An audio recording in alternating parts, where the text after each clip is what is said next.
નમસ્કાર, પ્રણામ મિત્રો, જય માતાજી, જય શ્રી કૃષ્ણ। મિત્રો, આજની વાત છેલ્લે સુધી સાંભળવા નમ્ર વિનંતી છે। મિત્રો, આજની વાત પસંદ આવશે તમને જરૂરથી। તો ચાલો શરૂ કરીએ આજની વાત। એક નાનકડું ગામડું અને એ ગામડામાં એક પરિવાર રહેતું હતું। પરિવારમાં પતિ પત્ની અને બે બાળકો હોય છે। આમ તો એ પરિવાર આર્થિક રીતે ખરાબ હાલત હતી, પણ એ પરિવાર સુખેથી રહેતું હતું। ઘરમાં એક જ વ્યક્તિ કમાવા જતો હતો, એ હતા એના પતિ। તેમના બાળકો પણ સ્કૂલમાં ભણવા જતા હતા। એ વ્યક્તિ ભાડાના મકાનમાં રહેતો હતો। કોઈક દિવસ કામ મળે અને કોઈક દિવસ કામ ન પણ મળે, આવી સ્થિતિ હતી। એક તો એ વ્યક્તિ પર જવાબદારી કેટલી, કોક દી કામ મળે અને ન પણ, એ વચ્ચે એને ઘરમાં કરિયાણાનું કેવી રીતે ભરાવે, બાળકોની સ્કૂલ ફીસ કેવી રીતે આપે, મકાન માલિકનું ભાડું આપવાનું, આ તો મુખ્ય જવાબદારી હતી। પણ આન સિવાય ઘણી બધી નાની મોટી જવાબદારી એની ઉપર હતી। એની પત્ની કહે છે, ઓય જોવતા તેલ પૂરું થઈ ગયું છે, એ તો લાવી આપો। ઘરમાં ખાવા માટે તેલ પણ નથી, બાજુવાળા પાસેથી લઈને આવી હતી, એને પણ આપવાનું છે। આ બિચારો શું કરે, કામ પણ ચાલે નહીં, 2 મહિનાથી કામ પણ બંધ। બિચારો તેલના પૈસા ક્યાંથી લાવે, અને બાજુવાળા પાસેથી લઈને આવ્યા હોય તો એને પણ આજ નહીં તો કાલે આપવું તો પડે જ ને।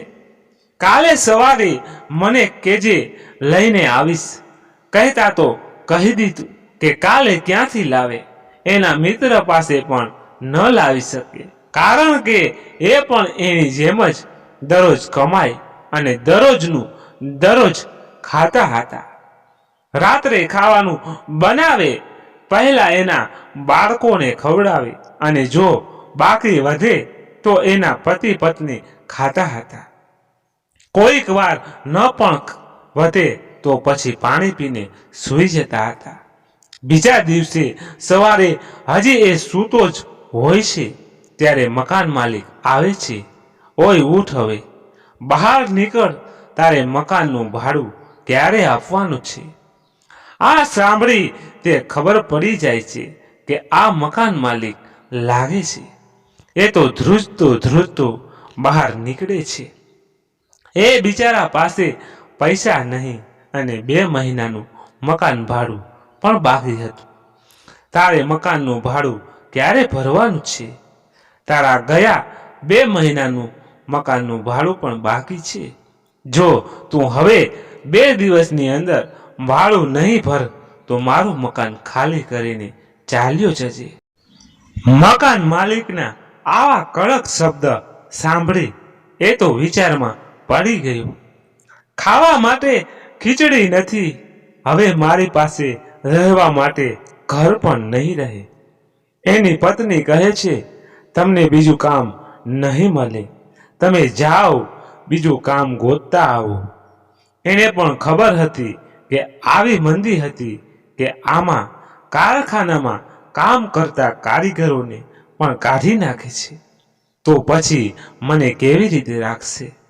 એ વ્યક્તિએ આવી કપરી પરિસ્થિતિ જોઈ હતી, એ પણ હિંમત હારે એમ ન હતો, કારણ કે એની ઉપર ઘણી બધી જવાબદારી હતી। એને કામ ન મળે તો પણ એને કામની શોધમાં જવું પડે એમ હતું। એના 2 બાળકો, એક દીકરી અને એક દીકરો હતા। એના ઘરની બાજુમાં વાડી હતી, ત્યાં એ બંને ભાઈ બહેન સાથે મળીને રમતા અને લેસન પણ કરતા હતા। છોકરીએ છોકરા કરતા મોટી હતી, એટલે એના નાના ભાઈને લેસનમાં પણ મદદ કરતી હતી। એ બંને વાડીમાં આખો દિવસ રમતા, કારણ કે એમના ઘરમાં જોવા માટે ટીવી પણ ન હતું કે બંને ટીવી જોઈને પોતે આખો દિવસ પસાર કરે। સાંજનો સમય થાય છે એટલે એનો પતિ ઘરે આવે છે. એની પત્ની પૂછે છે, શું કામ મળી ગયું? જવાબ આપતા નારે ના આવી. મંદીમાં કોઈ કામ રાખે ભલા? ઘણા સમયથી કામ કરતા હોય એને પણ કાઢી મૂકે છે અને નવા કારીગરને કામે મૂકે. એની પત્ની, તમે તેલ લાવ્યા? એનો પતિ કંઈ બોલતો નથી, મૌન થઈ જાય છે. એટલે એની પત્ની સમજી જાય છે કે પૈસા નહીં હોય એટલે તેલ પણ નહીં લાવ્યા હોય. એમ એક દિવસ વીતી જાય છે. બીજે દિવસે પણ એ કામની શોધ માટે નીકળે છે. બપોરે પાછો આવે છે. એને એ દિવસે પણ કામ મળતું નથી. હવે આમાં આ બિચારો શું કરે? એ પણ લાચાર છે.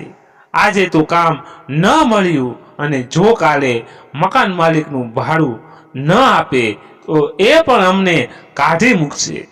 બીજો દિવસ મકાન માલિક આવે છે. ભાડું ભરવાના પૈસા છે કે નહીં? જો ન હોય તો મકાન ખાલી કરી નાખો. એ અને એની પત્ની બંને પોતાનું સામાન બહાર કાઢે છે. એ વ્યક્તિ પોતાનું તમામ સામાન ઘરથી બહાર કાઢે છે. તે લોકો બહાર જ રહેતા હોય છે. રાત પડે છે તે બાજુવાળા પાસેથી થોડુંક શાક અને રોટલો લઈને ખાવાનું ખાતા હોય છે. એની પત્ની કહે છે, હવે આપણે અહીં કેટલા સમય રહીશું? આપણી પાસે હવે રહેવા માટે મકાન પણ રહ્યું નથી. હવે આપણે શું કરીશું? એનો પતિ, આપણે કાલે અહીંથી બીજે ચાલ્યા જશું. એ લોકો રાત્રે બહાર જ સૂઈ જાય છે. એ જગ્યા વાડીની હતી એટલે ખેતરોમાં પાણી નાખતા હોય એટલે એની ભીનાશથી મચ્છર પણ હોય છે. એ ચારેયને મચ્છરથી હેરાન કરતા હોય છે. પણ એ બેચારા શું કરે? એની પાસે આવી કોઈ પણ વસ્તુ ન હતી કે મચ્છર સામે રક્ષણ આપે. તેને જેમ તેમ આખી રાત પસાર કરી. સવાર થઈ એટલે એ ચારેય લોકો રેલવે સ્ટેશન ગયા. એની પાસે પૈસા તો ન હતા, પણ છતાં પણ એ લોકો ટિકિટ વિના ટ્રેનના ડબ્બામાં બેસી ગયા. એ લોકો ડબ્બાના દરવાજા પાસે બેઠા હતા. એની છોકરી એની મમ્મીને કહે છે, મમ્મી, મને ભૂખ લાગી છે, કંઈ ખાવાનું આપણે. એની મા પણ શું કરે? એ કાંઈ જવાબ આપતી નથી. એની છોકરી સમજી જાય છે કે ખાવાનું નહીં હોય. એની મમ્મી એ પણ છેલ્લા 2 દિવસથી કંઈ પણ ખાધું ન હતું. તેની માતા એ છોકરીના માથા પર હાથ ફેરવવા લાગે છે. એને કેમ સમજાવે છે કે ખાવાનું નથી. એક સ્ટેશન આવે છે. એનો પતિ કહે છે કે આપણે અહીં ઉતરી જાય. એ ચારેય લોકો ડબ્બામાંથી નીચે ઉતરી જાય છે. એ લોકો આ ગામથી અજાણ હતા. આ ગામ એમને માટે નવું હતું. એ લોકો ઘર વિના ક્યાં રહે, કેવી રીતે જીવે, એ જવાબ એની પાસે પણ ન હતો. એ લોકો રેલવે ક્વાર્ટર પાસે જાય છે. ત્યાં વિશાળ જમીન હોય છે. તે લોકો ત્યાં તંબુ બાંધીને રહેતા હોય છે. રહેવાનું માટેનું તો એને જગ્યા મળી જાય છે. આખો દિવસ પસાર થાય છે. રાત પડે છે. એને બપોરે પણ કંઈ ખાધું ન હતું. એના મા બાપ 2 દિવસથી ભૂખા હતા અને આજે 3જો દિવસ હતો. એનો પતિ એ ખાવાની શોધ માટે એ જાતો હોય છે. હજુ તો થોડા ડગલા ચાલે છે એટલે તો એ ચક્કર ખાઈને પડી જાય છે. એની પત્ની અને બાળકોની એની પાસે આવે છે. જોવે છે તો એ તો બેભાન થઈ ગયું હોય છે. એની પત્ની એને છોકરીને કહે છે, પાણી લઈને આવો, પણ એની પાસે પાણી પણ હોતું નથી. એની છોકરી રેલવે સ્ટેશન પર જાય છે. એને પાણીનો પરબડો મળી જાય છે, પણ એ પાણી લઈ શેમાં જાય? તે આજુબાજુ જોવે છે. તેને કંઈ પણ મળતું નથી. તે ઘરે જતી હોય છે. ત્યાં કોઈકે પાણી પીને બોટલ ફેંકી હોય છે. એ બોટલમાં પાણી ભરીને લઈ જાય છે. એ છોકરી આ પાણીની બોટલ એના મમ્મીને આપે છે. એના મમ્મી બોટલનું ઢાંકણું ખોલીને થોડું પાણી હાથમાં લઈને એના પતિના ચહેરા પર નાખે છે. એનો પતિ ઉઠે છે. એનો પતિ તો બેભાન થઈ ગયો હતો. એટલે એની પત્નીને પૂછે છે કે મને શું થયું હતું? હું તો ખાવાનું ગોતવા જાતો હતો. એની પત્નીની આંખમાંથી આંસુ નીકળી જાય છે. એ તો ધ્રુસકે ને ધ્રુસકે રડવા માંડે છે. કહે છે, તમે ખાવાનું શોધવા જતા હતા, ત્યાં તો થોડે આગળ જાઓ છો એટલે તમને ચક્કર આવે છે અને તમે પડી જાઓ છો. મેં આ છોકરીને કહ્યું પાણી ભરતી આવો. તે પાણી લઈને આવી અને તમારા ચહેરા પર પાણી નાખતા તમે ઉઠો છો. એમ આખી વાત કહે છે.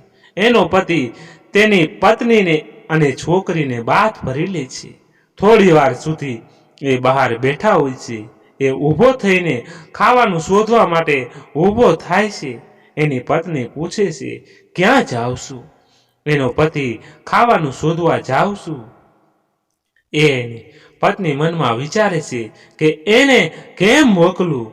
એક તો એને મજા નથી અને પાછું ચક્કર બકર આવી જશે તો એનો પતિ પણ શું કરે? એ પણ લાચાર હતું. એને અને એની પત્ની એ 3 દિવસ ખાવાનું ખાધું ન હતું. એના બાળકો પણ આખા દિવસથી ભૂખ્યા હતા. એટલે એને ન જવું હોય તો પણ એને જવું જ પડે એમ હતું. એનો પતિ ખાવાનું શોધવા માટે ગયો હતો. એમાંથી કોઈને ખબર ન હતી કે ખાવાનું મળશે. એના છોકરા વાટ જોતા હતા કે પપ્પા ક્યારે આવશે અને અમે ક્યારે ખાશું. એની છોકરીએ પૂછ્યું કે પપ્પા ક્યારે આવશે? મને ખૂબ જ ભૂખ લાગી છે. એ બિચારી શું કહે? પપ્પા અમારા ખાવાનું લઈને આવતા જશે. એના છોકરા તો વાત જોતા જોતા કે ક્યારે પપ્પા આવશે. ઘણો સમય થયો છે પણ એનો પતિ આવતો નથી. એ બધા તો વાત જોતા હોય છે ક્યારે આવશે. થોડા સમય એનો પતિ આવે છે. એની પત્નીને પૂછ્યું, ખાવાનું મળ્યું કે પછી ખાલી હાથે? એનો પતિ જવાબ આપતા કહે છે, ખાવાનું તો મળ્યું. પણ એની પત્ની પણ શું? ખાવાનું મળ્યું પણ જરીક શાક અને એક રોટલો મળ્યો. એની પત્ની, હાસ, એટલું તો મળ્યું. ભૂખ્યા મરવા કરતા એટલું તો સારું. એનો પતિ એની પત્નીને શાક અને રોટલો આપતા કહે છે, આલે શાક અને રોટલો, ઝડપથી ખાવાનું કાઢ. એની પત્ની ખાવાનું કાઢે છે. એ ચારેય લોકો બેઠા હોય છે. એની પત્ની અંદર થેલીમાં જોવે છે, શાક હોય છે. બધાને શાક આપે છે. અંદર થેલીમાં જોવે છે તો એક જ રોટલો હોય છે, એ પણ નાનો. એ રોટલાનો એક ભાગ એના છોકરાને આપે છે, બીજો ભાગ એની છોકરીને અને ત્રીજો ભાગ એના પતિને આપે છે. એની પાછળ એક પણ રોટલાનો ભાગ વધતો નથી. એની પત્ની ધ્રુસકે ને ધ્રુસકે રડવા લાગે છે. પાણી પીને ત્યાંથી એના તંબુમાં ચાલી જાય છે. હવે સવાર પડે છે. એની પત્ની ઉઠે છે, જોવે છે તો એનો પતિ તંબુમાં હોતો નથી. હવે એની પત્ની એના પતિને શોધે છે પણ એનો પતિ એને મળતો નથી. બપોરનો સમય થાય છે. એનો પતિ ઘરે આવે છે. એને જોઈ કહે છે, તમે સવારના ક્યાં ગયા હતા? હું કહ્યું નહીં તમને શોધું છું. તમે હતા ક્યાં? આ થેલીમાં શું છે? એનો પતિ, મને બોલવાનો મોકો તો આપ તો હું બોલું ને. હું સવારે ઉઠીને કામની શોધમાં ગયો હતો. મને કામ મળી ગયું છે. મેં અડધા દિવસના પગારમાંથી ખાવાનું લઈને આવ્યો છું. એ તો એમ કહીને ખાવાની થેલી અને કામેથી આપેલ પૈસા પણ આપે છે. પછી ચારેય લોકો ભેગા થઈને ખાવાનું ખાતા હતા. આ પહેલી વાર એ ચારેય લોકોએ ધરાઈને ખાધું હતું. હવે એનો પતિ ખાઈને ઊભો થઈ જાય છે. પછી એ તંબુની બહાર નીકળે છે. એટલે એની પત્ની કહે છે, ક્યાં જાવ છો? થોડી વાર તો બેસો ખરા. હવે ક્યાં જાવ છો? એનો પતિ, હું કામેથી રજા લઈને આવ્યો છું એટલે હું કામે જાઉં છું. એ મારી વાટ જોતા હશે. હવે એમને રહેવા માટે ઘર અને કામ પણ મળી ગયું હતું. ત્યાર પછી એમના જીવનમાં વળાંક આવી ગયો હતો. હવે એના છોકરાને પણ ભણવા માટે નજીકની સ્કૂલમાં એડમિશન કરાવે છે. એ છોકરી ભણવામાં ખૂબ હોશિયાર હતી, એટલે સ્કૂલમાં એનો નંબર પણ આવતો હતો. એનો ભાઈ આમ થોડો નબળો હતો, પણ એની બેન એને શીખવાડતી હતી, એટલે એને કાંઈ વાંધો આવે એમ ન હતું. હવે એને નોકરી પણ મળી ગઈ હતી, એટલે સમયસર તે લોકોની ઘરની અંદર નવી નવી વસ્તુ પણ વસાવવા લાગ્યા હતા. હવે લોકો પહેલાની જેમ આર્થિક રીતે નબળા ન હતા. તે લોકોએ પહેલા તો ટીવી લીધી, ત્યારબાદ પાણી ભરવા માટે મોટર પણ લીધી. તે જ્યાં તંબુ બાંધીને રહેતા હતા ત્યાં પાકું મકાન બનાવે છે. આમ એ લોકો પહેલા કરતા ખૂબ જ સારી રીતે જીવન જીવતા હતા. ઘરમાં ખાવા માટે દરેક વસ્તુ હતી. બાળકો સ્કૂલેથી આવી પહેલા લેસન કરતા હતા, પછી તે બંને બહાર રમવા જતા હતા. બહારેથી આવીને એ લોકો ટીવી પર કાર્ટૂન જોતા હતા. એ લોકો રાત્રે સાથે બેસીને ટીવીમાં સિરિયલ પણ જોતા હતા. હવે આ પરિવારને જોતા લાગતું ન હતું કે આ લોકો ગરીબ પરિવારમાંથી હશે. તેનો પતિ જ્યાં કામ કરતો હતો ત્યાં એને પ્રમોશન આપવામાં આવે છે. હવે એમનું જીવન ધોરણ આખું બદલાઈ ગયું હતું. એનો પતિ ઘરનું શાકભાજી કે પછી કોઈ પણ કરિયાના વસ્તુ પણ લાવી આપતો હતો, એટલે તેની પત્નીને બહારે જવું પડતું ન હતું. બીજો દિવસ સવાર પડે છે, એની પત્ની મનમાં કંઈક એવું લાગતું હતું કે આજે કાંઈ ખરાબ ઘટના ઘટવાની છે. પણ શું હશે એ ઘટના? સવારે એનો પતિ નાસ્તો કરતો હોય છે. એની પત્ની કહે છે, આજે મને એવું લાગે છે કે કાંઈક અજબ થવાનું છે. અરે આવું ન હોય, આ બધું આપની માનસિકતા છે. તે કોઈક સપનું બપનું જોઈ લીધું હશે. હવે ચાલ આ વાતને મૂક, હું કામે જાઉં છું. તમારું ધ્યાન રાખજો, જોઈને જજો. એનો પતિ હા હવે ખબર છે. એવામાં બપોર પડે છે. એનો પતિ ઘરે ખાવા માટે આવ્યો હોય છે. એની પત્ની સાથે બેસીને ખાતો હોય છે. સવારની વાત હજુ એની પત્નીના મનમાંથી નીકળી ન હતી. હવે સાંજ પડે છે. એનો પતિ ઘરે આવે છે. એ તો કામેથી આવેલો, એટલે થોડી વાર આરામ કરવા માટે સેટી પર બેઠો હતો. બીજા રૂમમાંથી એની પત્નીનો અવાજ આવ્યો, ટામેટા અને બટેટા લઈને આવ્યા છો? એનો પતિ ના ના લેતા તો ભૂલી ગયો. તો હવે જાઓ ને, લેતા આવો. એ તો બજારમાં શાકભાજી લેવા જતો હોય છે. બજારે પહોંચે છે, ત્યાંથી એક રેકડીવાળા પાસેથી 500 ટામેટા 500 બટેટા લે છે. લઈને ઘરે જતો હોય છે. એનો પતિ બજારેથી નીકળતો ગયો હતો, પણ હવે કાં ઘરે નથી આવ્યો. અડધી કલાક જેવો સમય થયો હોય છે. એની પત્ની એની રાહ જોતી હોય છે, કેમ હજી સુધી નથી આવ્યા. એમ રાતના 10 વાગે છે. એની પત્નીને લાગે છે કે કાંઈક ખરાબ થયું હશે. એટલામાં પોલીસની ગાડીનું સાયલન્સ વાગે છે. એ પોલીસ પૂછે છે, મિસ્ટર એક્સ ક્યાં રહે છે? એ તો મારા પતિ છે. પણ શું થયું છે? શું થયું? પહેલા તમે તમારા ઘરમાં ચાલો, પછી તમને આખી વાત કહું. એ તો કહો, શું થયું? એની પત્નીને ખુરશી પર બેસાડીને, થોડા સમય પહેલા 7 વાગ્યાની આસપાસ તમારા પતિ રોડ ક્રોસ કરતા હતા. એ વખતે એક ટ્રક એને ટક્કર મારતા તમારા પતિનું મૃત્યુ થયું છે. એના પતિનું મૃત્યુ થયું. આ વાત સાંભળી એની પત્નીને તો આઘાત લાગે છે. પોલીસ કહે છે, તમારે પોલીસ સ્ટેશને આવવું પડશે. તમારે જોવું પડશે કે આ તમારા પતિ છે જ કે કોઈ બીજું. એની પત્નીને પોલીસ સ્ટેશને લઈ જાય છે. આ અંગેની તમામ વિગત એની પાસેથી લે છે. તે કહે છે, એ કામેથી ઘરે આવ્યા. ઘરમાં ટામેટા અને બટેકા ન હતા, એટલે મેં કહ્યું કે તમે બજારેથી બટેકા અને ટામેટા લઈને આવો. એ સાંજના લેવા ગયા હતા. રાતના 10 વાગ્યા પણ એ ઘરે આવ્યા નહીં. પોલીસ એના પતિની લાશ ઓળખવા માટે લઈ જાય છે. એને દેખાડે છે કે શું આ તમારા જ પતિ છે? હા, એ મારા જ પતિ છે. એને પત્ની ધ્રુસકે ને ધ્રુસકે રડવા માંડે છે. પોલીસ એને શાંત રાખવાનો પ્રયત્ન કરે છે, પણ આ તો એને જ ખબર હોય જેની પર આવું વીત્યું હોય. પોલીસ પણ એને રડવાની ના પાડે છે. જ્યારે કુદરત કાંઈ નથી આપતું ત્યારે કાંઈ નથી આપતું, અને જ્યારે આપે છે તમામ વસ્તુ આપે છે. એને કંઈક લઈ લેવું હોય એ લેતા પણ એને કંઈ વાર લાગતી નથી. પછી એના પતિની અંતિમ ક્રિયા કરે છે. હવે આ બિચારી કેમ ઘર સંભાળે? ઈશ્વરે એના પતિને એની પાસેથી લઈ લીધો. જે કામ કરતો હતો હવે એ જ રહ્યું નથી. હવે એની પત્ની કામ કરવા જાય છે કે પછી ઘર સંભાળે? એ બિચારી છે હવે આપણે અહીં નથી રહ્યું. એ પહેલા જ્યાં રહેતા હોય છે ત્યાં જવાનું નક્કી કરે છે. એ રેલવે સ્ટેશને જાય છે અને ગામડે જવા માટે ટ્રેનમાં બેસે છે.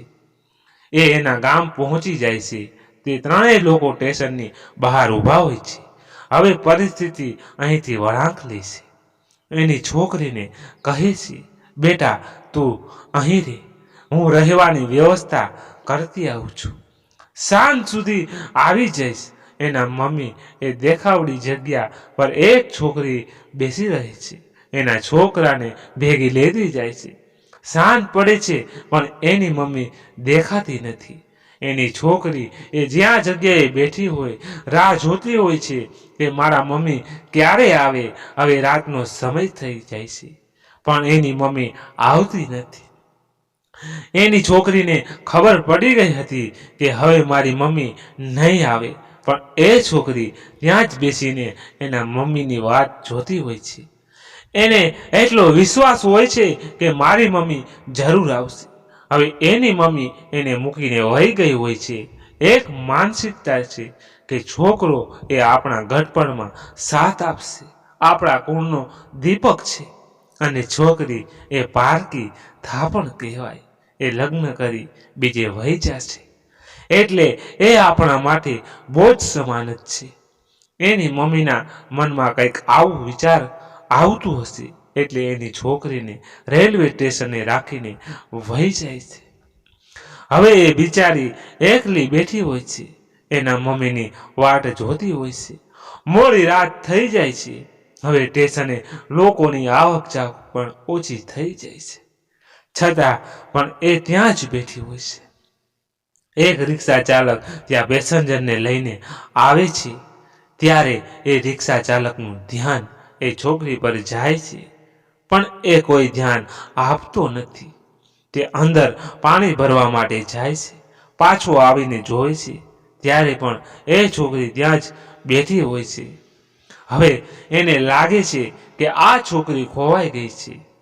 એની પાસે જાય છે અને કહે છે, બેટા શું થયું, ખોવાઈ ગઈ છો? એ છોકરી, ના ના, હું ખોવાઈ નથી ગઈ, પણ મારા મમ્મીએ કહ્યું હતું કે હું સાંજે આવીશ ત્યાં સુધી અહીં બેસ. હું સવારની અહીં બેઠી છું, મારા મમ્મી આવ્યા નથી. આ વાત પરથી રિક્ષા ચાલકને લાગે છે એની માં એને મૂકીને ચાલી ગઈ છે. બેટા હવે તારા મમ્મી ક્યારે પણ નહીં આવે. તારા મમ્મીને ભૂલી જા. તેને જો તારું સરનામું ખબર હોય તો હું મૂકીને આવું. ના ના, મને સરનામું તો નથી ખબર.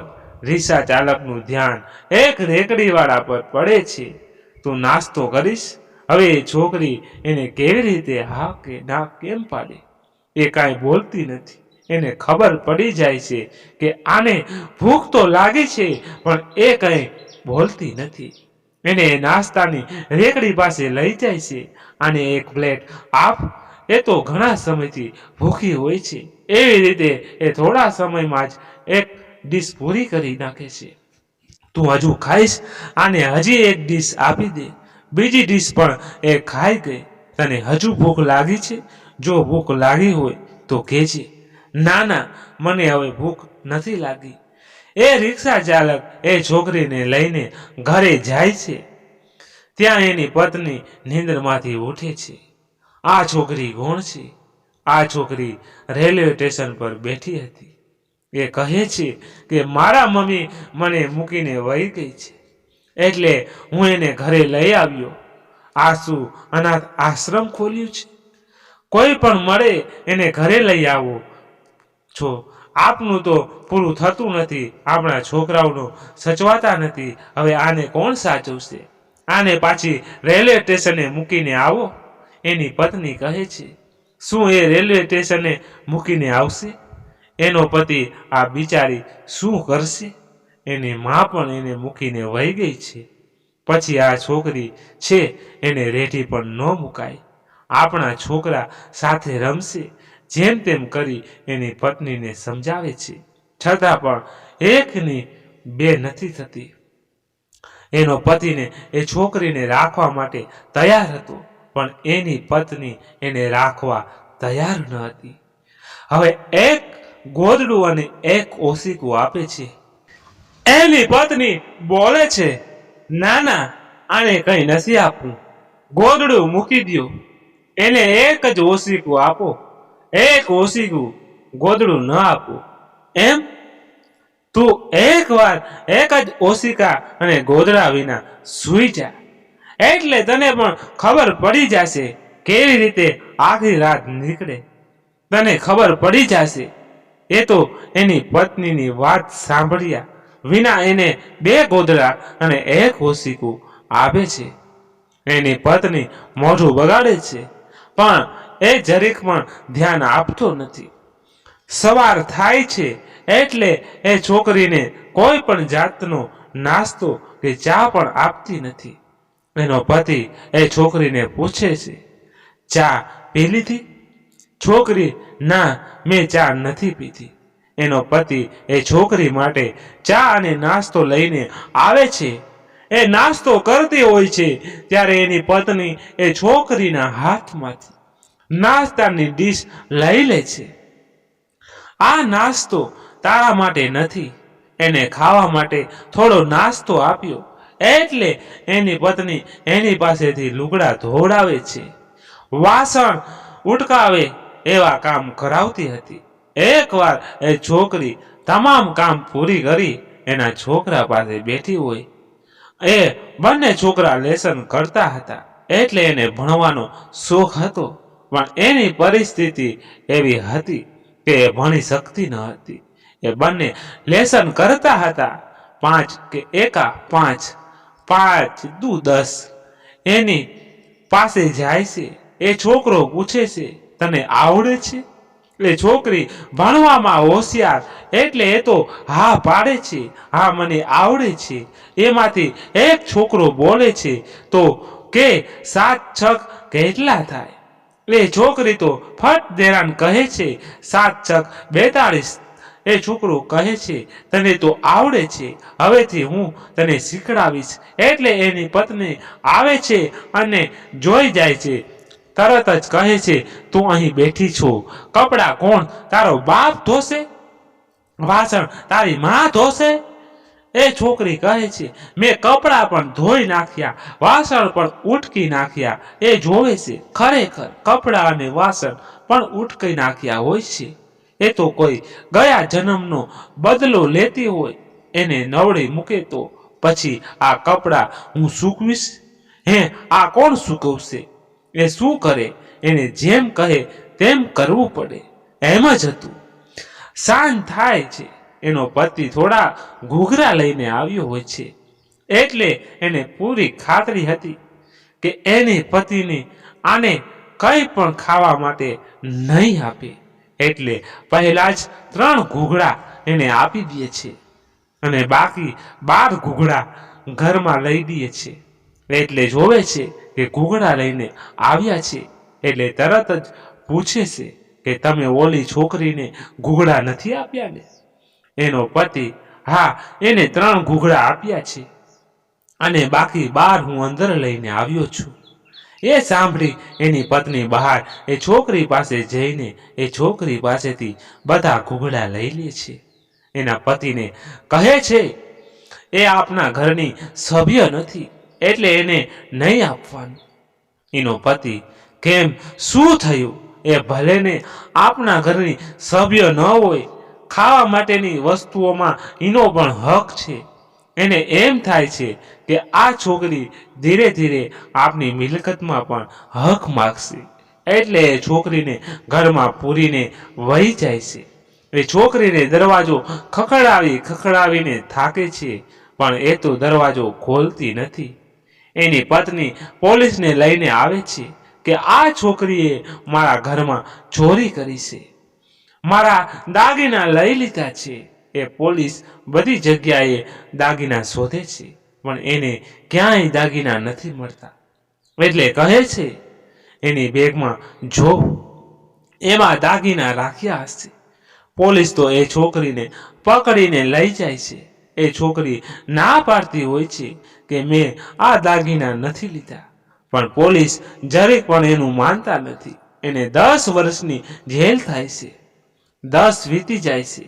એ છોકરીએ કોઈ પણ ચોરી કરી નથી હોતી, છતાં પણ એને સજા થાય છે.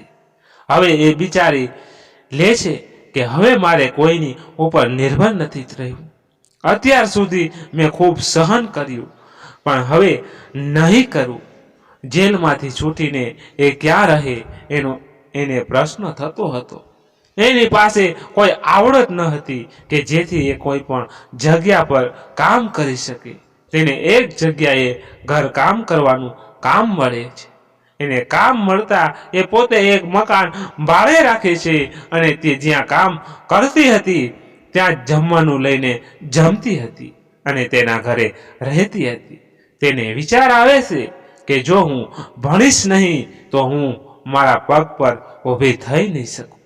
એ છોકરી 27 વર્ષની ઉંમરે સ્કૂલમાં એડમિશન લે છે.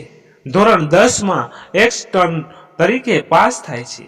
પછી પાછા 2 વર્ષ પછી ધોરણ 12ની પરીક્ષા આપે છે. એમાં પણ પાસ થાય છે.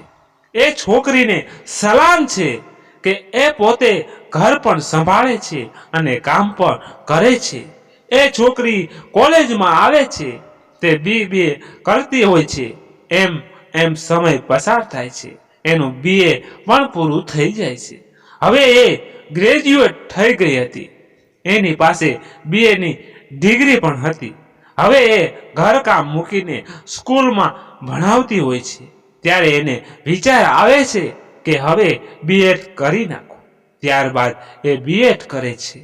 ત્યાં એ છોકરીને એક છોકરા સાથે પ્રેમ થઈ જાય છે. તે એ છોકરા સાથે લગ્ન કરી લે છે. એનું B.Edનું પૂરું થઈ જાય છે. હવે એ છોકરી ટીચર બની ગઈ હોય છે. તે બાળકોને ભણાવતી અને એના પતિ સાથે રહેતી હતી. બસ આ વાર્તા દ્વારા હું એક જ વસ્તુ કહેવા માંગુ છું કે કોઈ પણ વ્યક્તિ ભલે ગરીબ એમ ન હોય, તે કોઈ પણ પરિસ્થિતિમાં તકીને પોતાના ધ્યેય સુધી પહોંચી શકે. આ વાર્તાનો નિચોડ કહું તો ગરીબમાં જન્મવું એ આપણી ભૂલ નથી, પણ ગરીબીમાં મરવું એ આપણી ભૂલ છે. મિત્રો, આજની વાત અહીંયા સુધી સાંભળી તેના બદલ ખૂબ ખૂબ આભાર. અને પસંદ આવી હોય તો લાઈક અને શેર કરીને ચેનલને સબસ્ક્રાઇબ જરૂરથી કરજો. ધન્યવાદ. ફરી મળીએ એક નવી વાત સાથે. ત્યાં સુધી બધા મસ્ત રહો, તંદુરસ્ત રહો. જય માતાજી, જય દ્વારકાધીશ. હર હર હર હર મહાદેવ મહાદેવ મહાદેવ. જય શ્રી રામ, જય બજરંગ બલી.